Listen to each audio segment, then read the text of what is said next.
इस कहानी की शुरुआत में हमें दिखाया जाता है कि हजारों साल बाद स्वर्ग और अर्थ मिलकर एक अराजक मोती को जन्म देते हैं, लेकिन वो मोती पैदा होते ही अच्छी और बुरी ताकतों को सोखना शुरू कर देता है। यह देखकर महागुरु अपने दो शिष्यों को उसे पकड़ने के लिए भेजते हैं, जिनमें से एक शिष्य का नाम ताइजन होता है जो बहुत ही मोटा होता है। दूसरे शिष्य का नाम शेन होता है। वो दोनों उस मोती को पकड़ने के लिए उस पर अटैक करने लगते हैं, लेकिन वो मोती बहुत ही ताकतवर होता है, इसीलिए उन दोनों को बहुत मारता है। यह देखकर महागुरु वहाँ आते हैं और अपने जादुई मंत्र से उस मोती को कैद कर लेते हैं। फिर वो उसके दो हिस्से करते हैं, जिसमें नीला एक अच्छा मोती होता है और लाल एक बुरा मोती। इसीलिए महागुरु लाल मोती को एक श्राप देते हैं कि 3 साल बाद इस मोती पर बिजली गिरेगी, जिससे यह मोती नष्ट हो जाएगा। फिर वो उन दोनों मोतियों को संभाल कर रखने के लिए ताइजन को देते हैं और उसे कहते हैं कि जब महाराज ली जिंग का बेटा पैदा होगा तो तुम इस अच्छे मोती को उसके बेटे की आत्मा में मिला देना, और अगर तुम इसमें कामयाब रहे तो तुम बारहवें शासक बन जाओगे। ये सुनकर ताइजन बहुत खुश होता है, लेकिन शेन इससे काफी गुस्सा हो जाता है। इसीलिए अपना बदला लेने के लिए लिंग शेन के महल में पहुंच जाता है। वो एक षड्यंत्र रचकर स्प्रिट मोती को ताइजन के पास से चुरा लेता है और वो डेमन मोती को भी आजाद कर देता है, जिससे वो मोती लिंग शेन की पत्नी यिन की बॉडी में समा जाता है, जिससे महारानी एक शैतान बच्चे को जन्म देती है, जिसमें आग की बहुत ही खतरनाक पावर होती है, जो पैदा होते ही पूरे गांव को तबाह करने लग जाता है। यह देखकर मास्टर ताइजन अपने पास से रिंग निकालते हैं और एक मंत्र बोलकर उसे नेजा को पहना देते हैं, जिससे नेजा की शक्तियाँ कम हो जाती है और उसे मारने लगते हैं। लेकिन तभी महारानी आकर नेजा को बचा लेती है और मास्टर ताइजन से कहती है कि मेरे बेटे को कुछ मत करो, क्योंकि एक माँ अपने बेटे को मरते हुए कैसे देख सकती थी। नेजा अपनी माँ को बाइट करता है, लेकिन यिन उसे प्यार से कहती है कि डरो मत, मैं तुम्हारी माँ हूँ और मैं तुम्हारा ख्याल रखूंगी, जिससे वो शैतान बच्चे का दिल भी पिघल जाता है। तभी वहाँ गांव वाले महाराज से कहते हैं कि इस बाल दानव का जिंदा रहना हमारे लिए अच्छा साबित नहीं होगा, क्योंकि मनुष्य और दानव एक साथ नहीं रह सकते, इसलिए आप हमारी सुरक्षा के बारे में सोचिए। तो महाराज उन्हें कहते हैं कि इसमें इस बच्चे की कोई गलती नहीं है, वो तो खुद बदकिस्मती का शिकार है, इसीलिए हम इस बच्चे को नहीं खोना चाहते और मैं इस बात का ध्यान रखूंगा कि नेजा किसी को हानि न पहुँचाए, और अगर वो किसी का नुकसान करता है तो मैं उसकी भरपाई करूंगा। तो मास्टर ताइजन कहते हैं कि अगर हम उसे जिंदा भी छोड़ देते हैं तो भी वो 3 साल बाद मर जाएगा, क्योंकि महागुरु ने डेमन मोती पर श्राप दिया है कि 3 साल बाद उस पर बिजली गिरेगी। इससे रानी यिन बहुत परेशान हो जाती है। तो राजा कहते हैं कि मैं महागुरु से प्रार्थना करूंगा ताकि वो इस श्राप को हटा ले। वहीं हमें शेन को दिखाया जाता है जो उस स्प्रिट मोती को लेकर समुद्र की गहराइयों में जाता है, जहाँ सभी ड्रैगन कैद होते हैं। शेन उस मोती को ड्रैगन के राजा के अंडे में मिला देता है, जिससे बेहद ही शांत और ताकतवर बच्चे का जन्म होता है, जिसका नाम वो एओ बिंग रखते हैं। वो ड्रैगन शेन को कहता है कि तुम मेरे बेटे को ट्रेन करोगे, जिससे ये और भी ताकतवर हो जाए ताकि हम इस पूरी दुनिया पर राज कर सके। वहीं हमें ताइजन और राजा को दिखाया जाता है जो महागुरु से मिलने के लिए स्वर्ग जाते हैं, लेकिन वो महागुरु से नहीं मिल पाते क्योंकि वो बहुत बिजी थे। लेकिन वहाँ का द्वारपाल उन्हें बताता है कि स्वर्ग का दिया हुआ श्राप हटाया नहीं जा सकता। इससे महाराज काफी दुखी हो जाते हैं। ताइजन उन्हें कहते हैं कि इंसान स्वर्ग में एक दिन से ज्यादा नहीं रुक सकते, इसीलिए हमें वापस चलना होगा। वहीं हमें नेजा को दिखाया जाता है जो 1 साल का हो चुका था, लेकिन महाराज और महारानी ने उसे अपने महल के चारों ओर फैले सुरक्षा कवच में बंद कर रखा था ताकि वो बाहर जाकर इंसानों को परेशान न कर सके। नेजा बैठा बैठा बोर हो रहा था। रानी उसके पास आती है और उसे कहती है कि आप वहाँ बेटे क्या कर रहे हो। तो नेजा कहता है कि मैं इस महल से बाहर नहीं जा सकता और आप भी मेरे साथ नहीं खेलती, मैं बोर हो रहा हूँ। तो रानी उसे समझाती है कि माँ को काम भी होता है, इसीलिए मैं आपके साथ नहीं खेल सकती, लेकिन मैं वादा करती हूँ कि आज से मैं आपके साथ खेलूंगी। इससे नेजा बहुत खुश हो जाता है। फिर वो दोनों साथ में खेलने लगते हैं, लेकिन नेजा की बॉडी बहुत ही पावरफुल होती है, जिससे रानी को खेलते वक्त चोट लग रही होती है, मगर फिर भी अपने बेटे की खुशी की वजह से उसके साथ खेल रही थी। तभी वहाँ एक सैनिक आकर रानी को बताता है कि पास वाले गाँव में किसी ने हमला कर दिया है, इसीलिए आपको वहाँ चलना होगा। लेकिन इससे नेजा काफी उदास हो जाता है, मगर यिन उससे वादा करती है कि अगली बार हम और ज्यादा खेलेंगे। लेकिन नेजा उनकी बात नहीं सुनता और उदास हुआ ऊपर बैठ जाता है। रानी भी काफी उदास हो जाती है, लेकिन उन्हें वहाँ से जाना पड़ता है। वो अपने दोनों सैनिकों कहकर जाती है कि तुम नेजा का ख्याल रखना और याद रखना कि वो यहाँ से बाहर न चला जाए। यह कहकर रानी वहाँ से चली जाती है। रानी के जाते ही नेजा वहाँ से बाहर निकलने के लिए उन दोनों सैनिकों को पत्थर मारने लगता है, लेकिन वो दोनों इस बात को समझ नहीं पाते और आपस में झगड़ने लग जाते हैं, जिससे मौका पाकर नेजा उस सुरक्षा कवच से बाहर निकल जाता है। नेजा जैसे ही गाँव में पहुँचता है तो सभी गाँव वाले उससे डरकर इधर उधर छिप जाते हैं, लेकिन नेजा उन सभी को ढूंढकर उन्हें परेशान करने लगता है, जिससे सभी लोग डरकर इधर उधर भागने लग जाते हैं। वहीं फिर हमें गांव के बच्चों को दिखाया जाता है जो नेजा को डेमन समझते थे और हमेशा उसे परेशान करने के लिए ट्रैप बिछाते रहते थे, लेकिन नेजा आज वेश बदलकर उनके ग्रुप में शामिल हो जाता है, जिससे वो भी उसे अपना प्लान बता देते हैं कि जब नेजा पुल से जा रहा होगा तो हम उसे नीचे गिरा देंगे, जिससे उसके ऊपर चाकू गिरेंगे, लेकिन अगर वो उससे भी बच गया तो चट्टानों से कुचला जाएगा और तालाब में जाकर गिरेगा। लेकिन तभी उन बच्चों में से एक लड़का कहता है कि नेजा को यहाँ कौन लाएगा। तभी नेजा अपना मास्क उतार देता है, जिससे डरकर सभी बच्चे उस पुल की तरफ भागने लगते हैं, जिससे उनका प्लान उन्हीं पर उल्टा पड़ जाता है और वो सभी बहुत बुरी तरीके से जख्मी हो जाते हैं। नेजा खुश होकर वहाँ से जाने लगता है, लेकिन तभी वो बच्चे उसे कहते हैं कि तुम शैतान की औलाद हो। इससे नेजा को बहुत गुस्सा आ जाता है और वो एक बड़े से पत्थर से उन पर हमला करता है, लेकिन तभी मास्टर ताइजन आकर उन बच्चों को बचा लेते हैं, जिससे वो पत्थर एक पहाड़ से जाकर टकराता है और वो पहाड़ टूट जाता है। महाराज और महारानी भी वहाँ आ जाते हैं और वो नेजा से बहुत गुस्सा होते हैं और उसे वापस महल में बंद कर देते हैं। रात को महाराज, महारानी और ताइजन साथ में बैठे हुए होते हैं। महारानी बहुत परेशान होती है और वो कहती है कि नेजा इतना भी शैतान नहीं है, लेकिन उसके साथ वाले बच्चे उसे अपनाते नहीं है और मैं कब से नेजा को सुधारने की कोशिश कर रही हूँ, मगर मैं उसे पूरा समय नहीं दे पा रही हूँ और अब वो 2 साल का हो गया है, इसीलिए हमें ये जगह छोड़कर कहीं और बस जाना चाहिए। तो मास्टर ताइजन उन्हें कहते हैं कि मैं नेजा को ट्रेन करूंगा और उसे राक्षसों का संहारक बना दूंगा। महाराज उसकी बात से सहमत हो जाते हैं। फिर अगले दिन जब नेजा महल में खेल रहा होता है तब उसे बगीचे में एक मैप दिखाई देता है और वो जैसे उसे टच करता है तो उसके अंदर चला जाता है, जिससे वो मैप में बनी बहुत ही खूबसूरत जादुई दुनिया में पहुंचता है, जिसकी खूबसूरती देखकर नेजा भी हैरान रह जाता है। मास्टर ताइजन भी वहीं होते हैं और उसे एक जादुई ब्रश दिखाकर कहते हैं कि इसकी मदद से तुम सब कुछ बदल सकते हो। फिर वो उस ब्रश की मदद से जादुई ट्रैक बनाकर दुनिया की सैर करने लग जाते हैं, जिससे नेजा को काफी मजा आता है। फिर ताइजन उसे कहते हैं कि मैं तुम्हें जादू सिखाऊंगा, तो नेजा उसकी बातों पर विश्वास नहीं करता क्योंकि उसे लगता था कि मास्टर को कुछ जादू नहीं आता, वो सिर्फ ब्रश की मदद से ही जादू कर सकते हैं। तो मास्टर उसे अपने जादू का नमूना दिखाते हैं जिसमें वो इल्यूजन क्रिएट करते हैं, जिससे नेजा को ऐसा लगता है कि सब असली है, लेकिन असल में एक जलावा होता है। लेकिन नेजा इससे काफी खुश होता है और वो मास्टर को जादू सिखाने को कहता है। तो ताइजन उसे कहते हैं कि तुम्हें इसे सीखने के लिए बहुत मेहनत करनी होगी। फिर वो उसके कान में एक मंत्र बोलते हैं। नेजा उस मंत्र की मदद से इल्यूजन क्रिएट करने लगता है, लेकिन उससे नहीं होता। यह देखकर ताइजन बहुत खुश होता है और वो मन ही मन में कहता है कि मुझे इसे सीखने में 6 महीने लग गए, तो ये बच्चा क्या सीखेगा। वहीं फिर हमें दिखाया जाता है कि ताइजन वहीं सो रहे होते हैं। तभी रानी उनके पास आती है और वो उन्हें कहती है कि मुझे अपने बेटे से मिलना है। तो ताइजन उसे कहते हैं कि मैं उसे जादू सिखा रहा था और वो यहीं पर था, लेकिन नेजा वहाँ नहीं होता। तो रानी को तालाब में नेजा की बॉडी दिखाई देती है। यह देखकर वो काफी परेशान हो जाते हैं। ताइजन जल्दी से जाकर नेजा की बॉडी को बाहर निकाल कर लाते हैं। तभी उन्हें पता चलता है कि वो तो नेजा का इल्यूजन होता है, क्योंकि अब उसने उस जादू में महारत हासिल कर ली थी। ताइजन भी इससे काफी हैरान होते हैं क्योंकि वो भी जानवरों को जादू से बदल नहीं सकते थे, इसीलिए वो नेजा को कहते हैं कि तुमने कैसे किया, लेकिन नेजा उन्हें नहीं सिखाता और उन्हें परेशान करने लगता है। तभी महाराज और महारानी भी वहाँ आ जाते हैं और वो ताइजन की मदद करते हैं। फिर ताइजन नेजा को कहते हैं कि तुम अपने घुटने झुकाओ, मैं तुम्हें सब सिखाऊंगा कि लोगों की दानवों से रक्षा कैसे करे। तो नेजा कहता है कि मुझे कुछ नहीं सीखना और वो वहाँ पत्थर पर जाकर लेट जाता है। तो उसकी माँ उसे कहती है कि तुम मुझे बुद्धू नहीं बना सकते क्योंकि तुम भी चाहते हो कि दुनिया तुम्हें अपनाए, जिससे नेजा को अपने बचपन की बात याद आती है जब वो अपनी उम्र के बच्चों के साथ खेलना चाहता था, लेकिन लोगों ने उसे डेमन कहा और उसे बहुत मारा। इससे नेजा बहुत दुखी हो जाता है। तो उसकी माँ उसे कहती है कि तुम बुरे मत बनो, तुम्हारे माता पिता राक्षसों से लोगों की रक्षा करते हैं। तो नेजा कहता है कि फिर लोग मुझे क्यों मारना चाहते हैं और वो तो मुझे डेमन समझते हैं। तो राजा उसे झूठ कह देते हैं कि तुम्हारा जन्म अच्छे मोती की जीवन ऊर्जा से हुआ है, जिस वजह से तुम इतने ताकतवर हो। फिर रानी उसे कहती है कि लोग बुरे नहीं है, लेकिन वो तुम्हें तब तक नहीं अपनाएंगे जब तक तुम बुराई का अंत करने में उनकी मदद ना करो। फिर हमें दिखाया जाता है कि नेजा कुछ ही महीनों में बहुत ही शक्तिशाली हो जाता है और वो दुश्मनों को खत्म करने लगता है। लेकिन फिर हमें पता चलता है कि ताइजन मैजिक ब्रश की मदद से नेजा को ट्रेन कर रहे थे। फिर वो उसे यह सब फास्ट फॉरवर्ड करके बताते हैं कि तुमने शैतानों का अंत तो किया, लेकिन इसमें तुमने बहुत से मासूम लोगों की जान ले ली। तो नेजा कहता है कि असली नहीं है। तो राजा कहते हैं कि इससे पता चलता है कि तुम में असीम ताकत है, लेकिन तुम उसका सही इस्तेमाल नहीं करना चाहते, इसीलिए वो मास्टर को उसे जादुई भाला वापस लेने को कहते हैं। तो नेजा भी मास्टर की जेब में वो भाला रख देता है, लेकिन वो वहाँ से जादुई ब्रश निकाल लेता है और वो वहाँ से निकल जाता है। वहीं हमें दिखाया जाता है कि एक राक्षस समुद्र से निकलकर एक घर की तरफ आता है और वो वहाँ एक कुत्ते को खाने लगता है, लेकिन तभी नेजा वहाँ पहुँच जाता है और उस राक्षस को कहता है कि इस कुत्ते को छोड़ दो, लेकिन वो उसकी नहीं सुनता। तो नेजा उसे बहुत मारता है, लेकिन फिर वो राक्षस पानी में चेंज होकर वहाँ से भागने लगता है। नेजा उसका पीछा करता है और आग से उस पर अटैक करता है, जिससे पूरे गाँव में तबाही मच जाती है। वहीं रास्ते में वो राक्षस एक छोटी लड़की को उठाकर अपने साथ पानी में लेकर जाने लगता है और वो नेजा को कहता है कि समुद्र में मुझे कोई नहीं पकड़ सकता।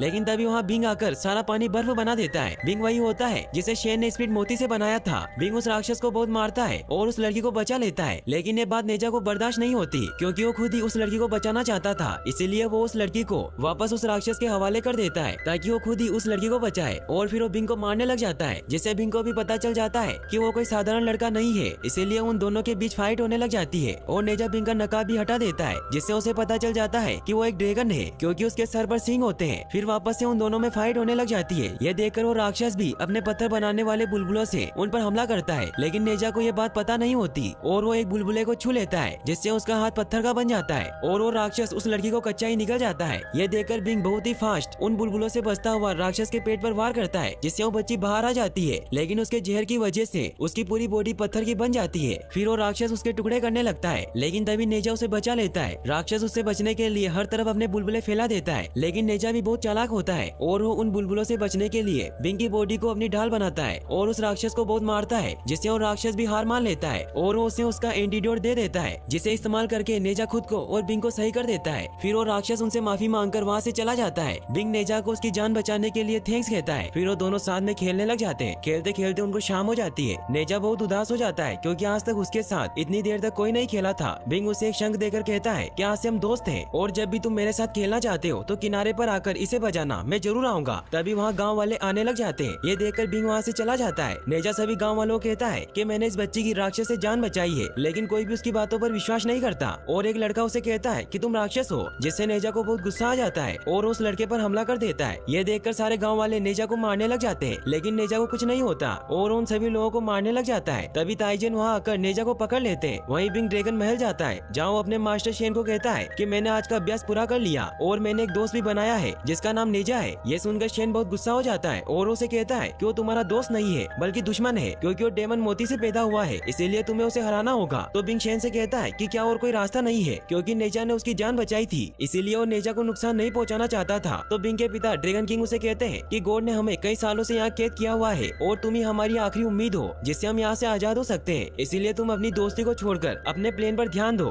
वहीं हमें नेजा को दिखाया जाता है जो अपने माता पिता से बहुत नाराज होता है क्योंकि उसे लगता था कि उसे प्यार नहीं करते। तभी महाराज और महारानी उसके पास आते हैं। यिन उसे कहती है कि 10 दिन बाद तुम्हारा जन्मदिन है और सभी गाँव वाले तुम्हें बधाई देने आएंगे। तो नेजा उसे कहता है कि वो मेरे पैदा होने से खुश नहीं है, तो मुझे बधाई देने क्या आएंगे। तो राजा उसे कहते हैं कि वो तुम्हें बधाई देने जरूर आएंगे क्योंकि उन्हें पता चल गया है कि तुमने सच में उनकी जान बचाई है। ये कहकर वो वहाँ से चले जाते हैं। नेजा भी इससे काफी खुश हो जाता है और वो बिंग को भी अपने जन्मदिन पर बुलाने के लिए एक कार्ड बनाता है। फिर वो किनारे पर जाकर शंख बजाता है, जिससे बिंग भी वहाँ आ जाता है और उसे कहता है कि 10 दिन बाद मेरा जन्मदिन है और सभी गाँव वाले जश्न मनाएंगे, इसीलिए तुम्हें भी आना होगा क्योंकि तुम ही मेरे सबसे अच्छे मित्र हो। तो बिंग भी उसकी बातों से काफी इमोशनल हो जाता है और उसे कहता है कि मैं जरूर आऊंगा। ये सुनकर नेजा खुश हुआ वहाँ से चला जाता है। वहीं बिंग जब वापस अपने पिता के पास आता है तो सभी ड्रैगन मिलकर बिंग के लिए एक ड्रैगन कवच बनाते हैं जो अभेद्य होता है ताकि उसे कोई भी हरा ना सके। फिर हमें दिखाया जाता है कि महल में नेजा के जन्मदिन की तैयारियां चल रही होती है और वहाँ राजा के कहने पर पूरे गाँव के लोग भी आए होते हैं। नेजा भी बहुत खुश होता है और वो भी अपने जन्मदिन की तैयारी कर रहा होता है। तभी वहाँ शेन आ जाता है। नेजा उसे मारने लगता है, लेकिन शेन उसे कहता है कि मैं तुम्हारे गुरु का भाई हूँ। फिर वो उसे बताता है कि तुम्हारे माता पिता ने तुम्हें सब झूठ बताया है क्योंकि तुम्हारा जन्म एक डेमन मोती से हुआ है। इससे नेजा को बहुत गुस्सा आ जाता है और यही शेन का प्लान होता है कि वो नेजा को गुस्सा दिलाकर सभी पर हमला करवाए ताकि बिंग यहाँ आकर लोगों को बचाए, जिससे वो सबकी नजरों में हीरो बन जाए और उसे स्वर्ग में जगह मिल सके। और जब नेजा बाहर आता है तो ताइजन उसे उपहार में अपना अग्निशस्त्र और पिक देते हैं जो नेजा के छूते ही व्हील में चेंज हो जाता है, जिससे वो बहुत फास्ट ट्रेवल कर सकता था। फिर नेजा के पिता भी उसे एक ताबीज देते हैं। नेजा उन्हें कहता है कि मुझे सब पता चल गया है कि मेरा जन्म बुरे मोती से हुआ है और तुम सब ने मुझे गुमराह किया कि मेरा जन्म जीवन मोती से हुआ है ताकि मैं लोगों की रक्षा कर सकूं, और ये सब तुमने इसलिए किया ताकि 3 साल बाद मैं मर जाऊं और तुम सब मेरे क्रोध से बच सको। फिर नेजा एक मंत्र बोलता है जो उसे शेर ने सिखाया था, जिससे उसके गले में लगा कड़ा खुल जाता है और वो अपने पूरे रूप में आ जाता है। वो बहुत ही ताकतवर हो जाता है और वो सभी लोगों को मारने लगता है, लेकिन महाराज और ताइजन उसे रोकने लगते हैं। वो सभी को कहते हैं किसी वो कड़ा ही नेजा को शांत कर सकता है क्योंकि किसी ने इसकी बुरी ताकतों पर कब्जा कर लिया है। सभी वो कड़ा ढूंढने लग जाते हैं, लेकिन वो कड़ा शेन के पास होता है। बिंग भी वहीं होता है। शेन उसे कहता है कि जब नेजा अपने माता पिता को मारेगा तब तुम वहाँ पहुँचकर लोगों की रक्षा करना, जिससे लोग तुम्हें अच्छा मानने लगेंगे और सभी तुम्हारा सम्मान करेंगे। तो बिंग शेन को कहता है कि नेजा ने मेरी जान बचाई थी, इसीलिए अगर मैं उसे नहीं बचा सकता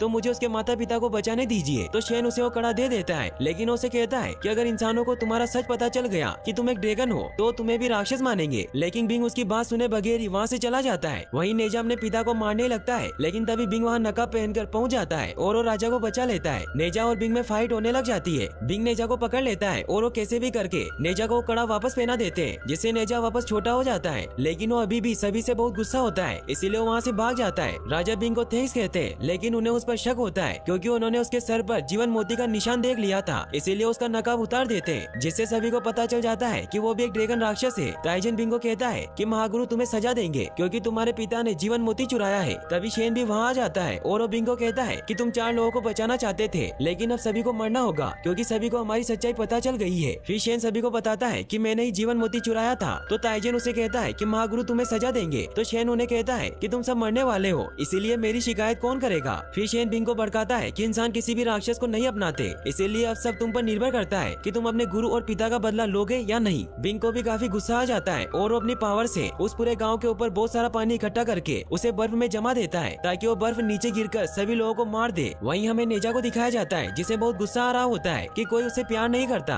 तभी ताइजन का दिया हुआ पिग अपने असली रूप में आ जाता है और वो मैजिक से नेजा को बताता है कि तुम्हारे माता पिता तुम्हारी बहुत परवाह करते होते हैं, क्योंकि जब तुम्हारे पिता को तुम्हारा अभिशाप हटाने का कोई तरीका नहीं मिल रहा था तो वहाँ के पहरेदार ने उन्हें बताया था कि श्राप को हटाया नहीं जा सकता, लेकिन किसी दूसरे इंसान पर ट्रांसफर किया जा सकता है। इसीलिए उस पहरेदार ने उन्हें 2 कागज पर लिखकर एक मंत्र दिया था, जिससे वो श्राप तुम्हारे पिता में ट्रांसफर हो गया है। इससे नेजा भी काफी इमोशनल हो जाता है और जब वो उस ताबीज को खोलता है तो उसमें वो दोनों ही मंत्र होते हैं। इससे अब नेजा को भी समझ आ जाता है कि उसके माता पिता उसे कितना प्यार करते हैं। वहीं महाराज और महारानी बिंग को रोकने के लिए उस पर वार कर रहे थे, लेकिन बिंग उन्हें बर्फ में जमा देता है। तभी नेजा उड़ता हुआ आता है और बिंग पर अटैक कर देता है। नेजा अपने मास्टर से पूछता है कि ये क्या हो रहा है, तो उसे बताते हैं कि बिंग पूरे गांव को तबाह कर देना चाहता है ताकि महागुरु को पता न चल सके कि शेन ने जीवन मोती चुराया था। यह सुनकर नेजा बिंग पर अटैक करने लगता है। उन दोनों के बीच में बहुत ही खतरनाक आइकॉनिक फाइट होती है, लेकिन नेजा की शक्तियाँ कड़े की वजह से कम पड़ रही थी, इसीलिए वो अपने मास्टर का सिखाया हुआ जादू इस्तेमाल करता है और शेन में चेंज हो जाता है, जिससे बिंग कंफ्यूज हो जाता है। वहीं शेन और ताइजेन भी आपस में लड़ रहे होते हैं। तभी नेजा और शेन आपस में टकरा जाते हैं, जिसका फायदा उठाकर नेजा अपने मैजिक से अपना हथियार भी चेंज कर लेता है, जिससे बिंग शेन को ही नेजा समझकर उसे मारने लगता है। नेजा भी शेन को मारता है, लेकिन तभी ताइजेन अपने मैप से उन पर हमला करते हैं, जिससे वो सभी उस मैप के अंदर चले जाते हैं। ताइजेन और नेजा वहाँ से ब्रश की मदद से निकलने लगते हैं, क्योंकि ब्रश के बिना इस मैप से बाहर नहीं निकला जा सकता था। इसीलिए उन सब में ब्रश के लिए लड़ाई होने लग जाती है, जिससे वो सभी साथ में ही उस मैप से बाहर निकल जाते हैं। नेजा और शेन आपस में लड़ने लगते हैं। तभी बिंग नेजा के माता पिता को मारने लगता है। ये देखकर नेजा खुद को आगे कर लेता है और उन्हें बचा लेता है, जिससे नेजा बेहोश हो जाता है। ये देखकर बिंग ऊपर जाकर बर्फ पर हमला करता है ताकि सारी बर्फ नीचे गिर जाए। बर्फ नीचे गिरने लग जाती है। ये देखकर नेजा वापस से वो मंत्र बोलता है, जिससे उसके गले में लगा कड़ा खुल जाता है। उसकी पावर बहुत बढ़ जाती है और वो ऊपर जाकर उस बर्फ को नीचे गिरने से रोकने लग जाता है। बिंग नेजा को कहता है कि तुम इन्हें क्यों बचा रहे हो, तुम्हारा जन्म तो दानव के रूप में हुआ है। तो नेजा कहता है कि कोई देवता या दानव नहीं होता, मैं अपनी नियति खुद लिखूंगा। और फिर वो अपनी पावर का इस्तेमाल करके उस पूरी बर्फ को पिघला देता है। फिर वो शेन को भी पकड़ लेता है, लेकिन वो उसे नहीं मारता। तो बिंग उसे कहता है कि मार दो मुझे। तो नेजा कहता है कि तुम ही मेरे इकलौते दोस्त हो। वहीं अब ऊपर आसमान में भी बिजली कड़कने लग जाती है, जिससे हम नेजा को भी समझ आ जाता है कि उसका अंतिम समय आ गया है। इसीलिए वो नीचे जाकर उस ताबीज में मौजूद कागज को फाड़ देता है, ताकि उसकी वजह से उसके पिता की जान न जाए। नेजा आखिरी बार अपने माता पिता को अलविदा कहता है। तभी उसके ऊपर बिजली गिरने लग जाती है, लेकिन तभी बिंग वहाँ आकर नेजा को बचाने लग जाता है, क्योंकि अब वो भी समझ गया था कि कोई अच्छा है बुरा नहीं होता। फिर वो दोनों साथ मिलकर उस आकाशीय बिजली को सोखने लग जाते हैं, लेकिन वो गोड का सामना नहीं कर पाते। ये देखकर ताइजेन भी नेजा को बचाने के लिए उनकी मदद करने जाते हैं। वो ऊपर जाकर उस इंद्र कमल के बॉक्स को खोल देते हैं, जिससे नेजा और बिंग उस बॉक्स में बंद हो जाते हैं। वहीं फिर हमें दिखाया जाता है कि वहाँ नीचे बिजली की वजह से बहुत बड़ा गड्ढा बन गया होता है। महाराज और महारानी नेजा को ढूंढ रहे थे, तभी उन्हें वहाँ वही बॉक्स मिलता है जिसमें नेजा और बिंग होते हैं। और ताइजेन उन्हें बताता है कि नेजा और बिंग मर चुके हैं, क्योंकि इंद्र कमल उनके शरीर को नहीं बचा पाया, लेकिन उसने उनकी आत्मा को बचा लिया। और यहीं पर ये फिल्मी कहानी खत्म हो जाती है। गाइस, अब मैं आपको पार्ट 2 एक्सप्लेन करूंगा। इस कहानी की शुरुआत में हमें एक बाइक रेसिंग को दिखाया जाता है, जिसमें यू जियांग नाम का लड़का उस रेस को जीतने की काफी कोशिश करता है, क्योंकि सबसे आगे एक बाइक रेसर थी जिसका नाम डॉक्टर सुजू था। यू जियांग अपने खतरनाक स्टंट से उस रेस को जीत लेता है। सभी उसका स्टंट देखकर बहुत हैरान होते हैं। तभी काशा नाम की लड़की उसके पास आती है, क्योंकि उसकी काफी अच्छी दोस्त थी। वो उसे कहती है कि तुम्हें इतने खतरनाक स्टंट नहीं करने चाहिए। तभी एक मास्क में जियांग के पास आता है और उसे कहता है कि तुम मेरी बाइक सही कर दो, लेकिन जियांग उसकी बातों पर ध्यान नहीं देता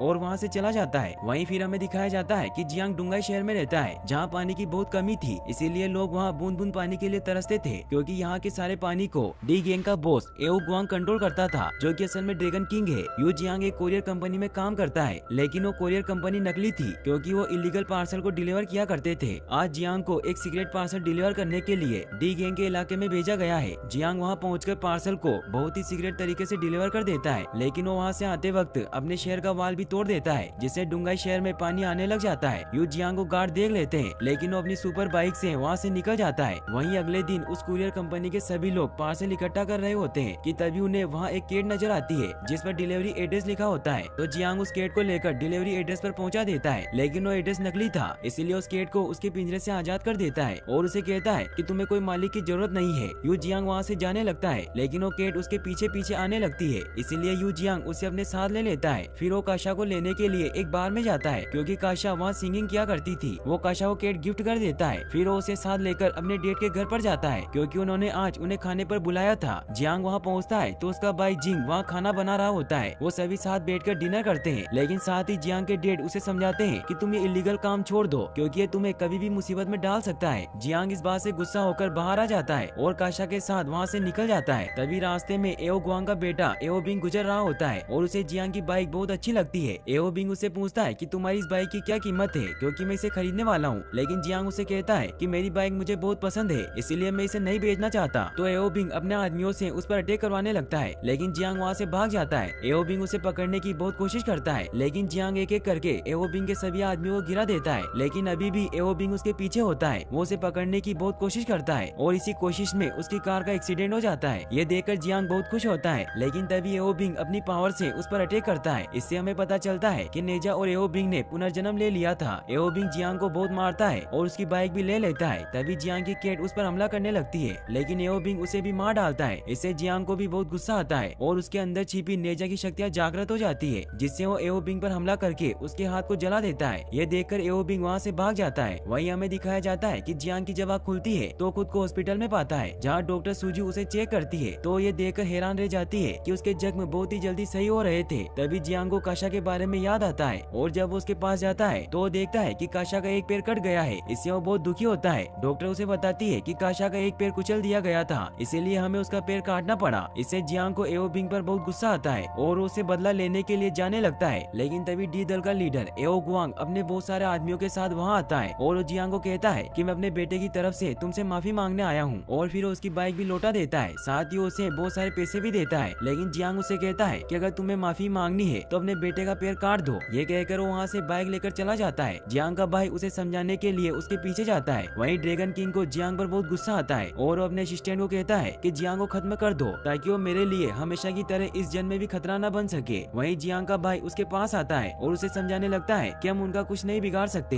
तभी दो मॉन्स्टर उन पर हमला करने आ जाते हैं। वो जियांग के भाई की कार को नीचे धकेल देते हैं, जिससे जब जियांग उसे बचाने जाता है तो उस पर हमला करते हैं। लेकिन जियांग किसी तरह अपने भाई को बचाकर अपनी बाइक पर बिठा लेता है। लेकिन तभी आगे रास्ता खत्म हो जाता है। लेकिन जियांग फुल स्पीड में उस पहाड़ से दूसरी तरफ बाइक जंप करवा देता है, जिससे वो दूसरी तरफ जाकर गिर जाते हैं। तभी वहाँ वो दोनों राक्षस भी आ जाते हैं और वो जियांग को पकड़कर उसे मारने लगते हैं। लेकिन तभी जियांग की शक्तियाँ जागृत हो जाती है, जिससे वो दोनों राक्षस मारे जाते हैं। लेकिन उनमें से एक राक्षस बच जाता है जो जियांग को मारने लगता है। लेकिन तभी वहाँ मास्क मैन आकर उसे बचा लेता है। जियांग उसे पूछता है कि तुम कौन हो और तुम मुझे नेजा क्यों बुला रहे हो। तो मास्क मैन उसे कहता है कि अगर तुम्हें इसका जवाब जानना है तो मेरे अड्डे पर आ जाना। जियांग अपने भाई को लेकर हॉस्पिटल जाता है और उसे वहाँ एडमिट कर देता है। फिर जियांग उस मास्क मैन के अड्डे पर जाता है, जहाँ बहुत सारे छोटे छोटे बंदर काम कर रहे थे। जियांग उससे पूछता है कि तुम मुझे नेजा क्यों कहते हो। तो वो उसे बताता है कि जब तुम बच्चे थे तो तुम्हारे पिता ने तुम्हें नेजा और ड्रैगन किंग की कहानियां जरूर सुनाई होगी और तुम उसी नेजा का पुनर्जन्म हो, जिस वजह से ही तुम्हारे अंदर से वो आग निकलती है। फिर उसे ये भी बताता है कि नेजा का जन्म बहुत ही कठोर आग से हुआ था,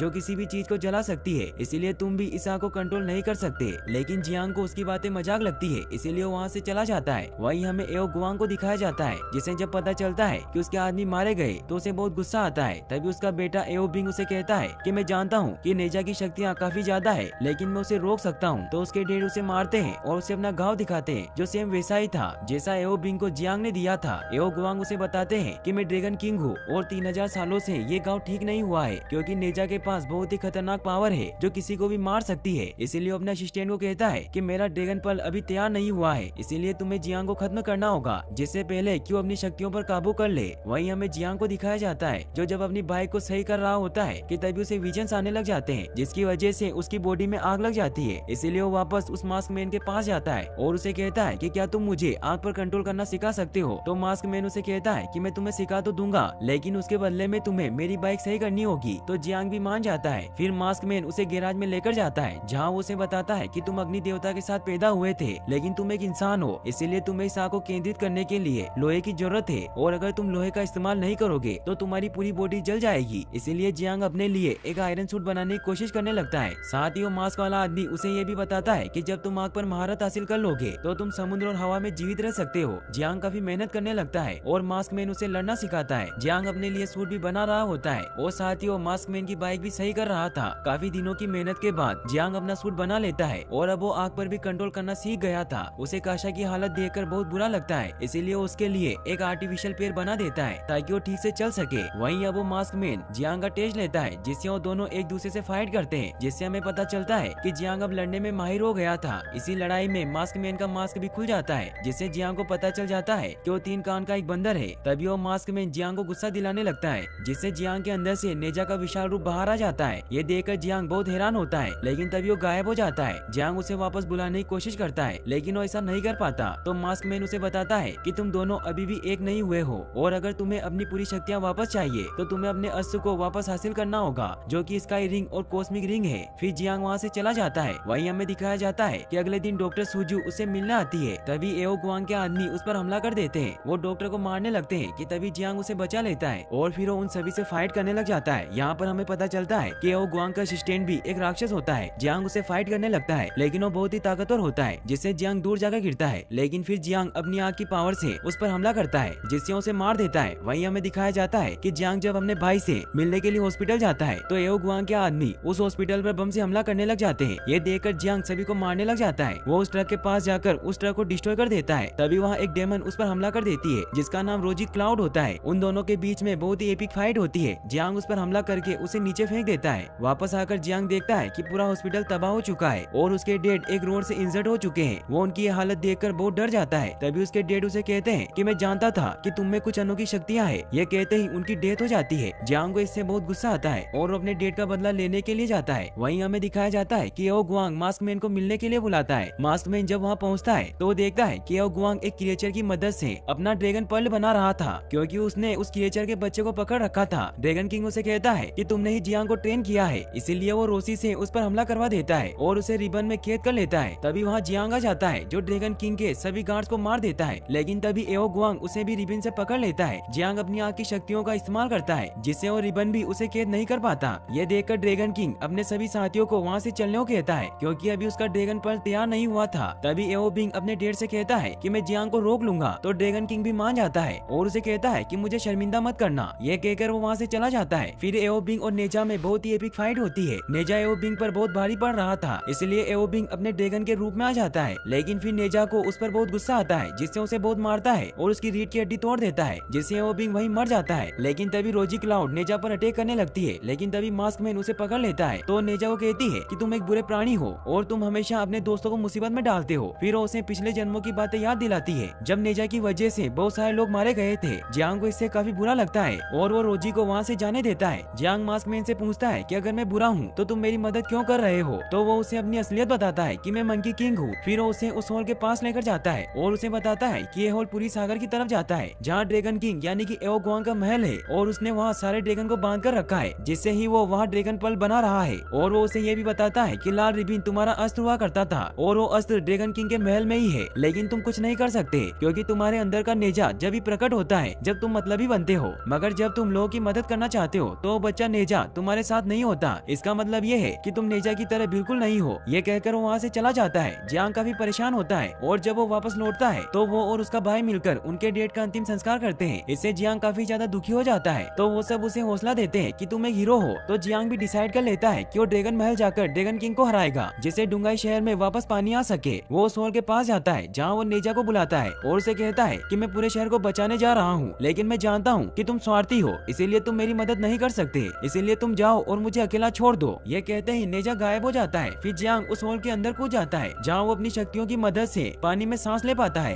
तभी वहाँ एक शार्क उस पर हमला कर देती है, लेकिन जियांग उस पर वार करके उसे कंट्रोल कर लेता है। तभी वहाँ ड्रैगन किंग के समुद्री सैनिक जियांग पर हमला करने लग जाते हैं, लेकिन जियांग एक एक करके सभी को मार देता है। फिर वो ड्रैगन किंग के महल में पहुँच जाता है जहाँ वो उस क्रिएचर को आजाद करने लगता है, लेकिन तभी वहाँ ड्रैगन किंग आ जाता है जिसने डॉक्टर सुजू को भी बंदी बना लिया था। फिर ड्रैगन किंग जियांग पर हमला करने लगता है। ड्रैगन किंग बहुत ही ताकतवर होता है और उसके पास वेनम जैसी पावर होती है, जिसकी मदद से वो जियांग को पकड़ लेता है। लेकिन तभी जियांग को बहुत गुस्सा आने लगता है और वो अपनी आग की पावर से उस रोजी को भी मार देता है। फिर वो ड्रैगन किंग पर भी हमला करके अपनी आग से उसे जलाने लग जाता है, लेकिन तभी ड्रैगन किंग अपनी शक्तियों का इस्तेमाल करके उसके वार से बच जाता है और ड्रैगन पर्ल को निगल लेता है, जिससे उसकी शक्तियाँ और भी ज्यादा बढ़ जाती है। फिर वो जियांग को कहता है कि मैं यहाँ के सभी ड्रैगन को आजाद कर दूंगा, जिससे वो डुंगाई शहर में सुनामी ले आएंगे और पूरा डुंगाई शहर बर्बाद हो जाएगा। वो वहाँ के सारे ड्रैगन को आजाद करने लग जाता है। जियांग रिबन की मदद से उसे रोकने की कोशिश करता है, मगर वो रिबन ही टूट जाता है, जिससे सारे ड्रैगन आजाद हो जाते हैं। ड्रैगन डुंगाई शहर में आकर सुनामी लाने लग जाते हैं। वहीं सुजू देखती है कि जियांग काफी बुरी तरीके से जख्मी हो चुका है और उसका सूट भी अब टूट चुका था।